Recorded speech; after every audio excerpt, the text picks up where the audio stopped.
You ever check your bank account late at night and just stare at the number for a second? Not because it's impressive, but because you're doing the mental math again.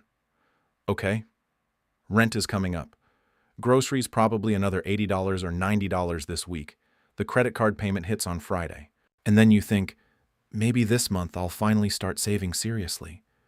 But then the next month looks kind of the same. You work, you earn money. You're not irresponsible. You're not blowing thousands at casinos or buying yachts or anything dramatic like that. Yet somehow, the idea of saving $100,000 feels almost absurd. Like, who actually gets there? And if you've ever had that thought, that quiet little moment where you wonder how some people seem to slowly build wealth while everyone else is just treading water, you're not alone. Because honestly, this stuff fascinates me. My name is Nick, and I spend a slightly unhealthy amount of time thinking about money. Not just how to earn it, but why some people gradually build financial momentum, while others stay stuck in the exact same financial loop for 10 or 20 years. And the weird thing is, the difference usually isn't intelligence. It's not luck most of the time either. It's behavior, small, everyday behaviors that feel harmless, normal even. But here's the strange part. If you look closely at people who eventually build their first 100K, they don't just start doing new things. They stop doing a few very specific things, and the moment those habits disappear, something shifts. Their money starts behaving differently. Their decisions start stacking in their favor. And today, I want to walk through a few of those patterns. Not as some strict financial lecture, but more like a conversation about the invisible traps that quietly keep people stuck. Because chances are, at least one of these is happening in your life right now. This one is incredibly common. You work hard. You finally get a bonus. Maybe a tax refund. Maybe overtime pay. Suddenly you have an extra $600 or $200 that wasn't part of the normal budget, and your brain immediately goes, nice, I deserve something, which, to be fair, you probably do. Maybe it's a new phone. Maybe a weekend trip. Maybe just a few nights of eating out without thinking too hard about the bill. And none of those things are evil. That's not the point. The problem is pattern. Because if every time extra money appears, it disappears just as fast. Your financial life never actually moves forward. Think of it like trying to fill a bucket with water while there's a small hole in the bottom. You pour more water in, but the level never rises. People who reach their first 100K do something subtle, but powerful instead. They treat extra money like momentum, not celebration. So when that unexpected $800 shows up, they might enjoy $100 of it, sure. But the other $700 quietly gets invested or saved. And that tiny decision, repeated a few dozen times over several years, is often the difference between staying broke and slowly building real wealth. This one is sneaky because it feels logical. You get a raise. So naturally your lifestyle grows a little too. Maybe the apartment gets nicer, maybe the car gets newer, maybe dinners get slightly fancier. And again, nothing wrong with improving your life. But here's where things go sideways.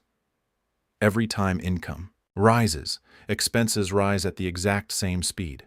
So the gap between what you earn and what you keep stays the same, which means 10 years later you're earning twice as much. But your savings haven't really changed. I once knew someone who went from making $45,000 to over $110,000 in about 6 years. Objectively, that's amazing progress. But when we talked about money one day, he admitted something surprising. He had less savings than when he first got out of college, because every raise had already been spent before it arrived. A bigger apartment, a nicer car lease, a gym membership upgrade.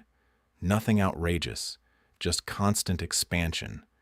People who reach their first 100K tend to delay that expansion, not forever, just long enough for their investments to start growing faster than their spending. And that small delay can change everything. A lot of people approach saving like this. I'll just put away whatever is left at the end of the month, which sounds responsible. But let's be honest about something. There's almost never money left at the end of the month. Life somehow expands to fill whatever space is available. Subscriptions pop up. Groceries run higher than expected. A random expense shows up out of nowhere. Suddenly, the leftover money strategy quietly becomes the zero savings strategy. People who reach 100K flip that idea completely. They save first, before spending happens, before the money gets emotionally claimed by other things. Sometimes it's automatic transfers. Sometimes it's direct investing. But the key idea is simple. Savings stops being something you do if possible. It becomes something that happens no matter what. And weirdly enough, your life adjusts around it, just like it always does. This one traps a lot of smart people. They want to understand everything before they start investing. Index funds, retirement accounts, market timing, asset allocation. So they watch videos, read articles, compare strategies. Months pass, sometimes years. Meanwhile, the market just keeps moving. There's a quiet advantage people with their first 100K often have. They started before they fully understood everything, not recklessly, just imperfectly. Maybe they began with a simple index fund. Maybe automatic contributions. Nothing fancy. But time started working for them, and time is the one resource you can never buy back later.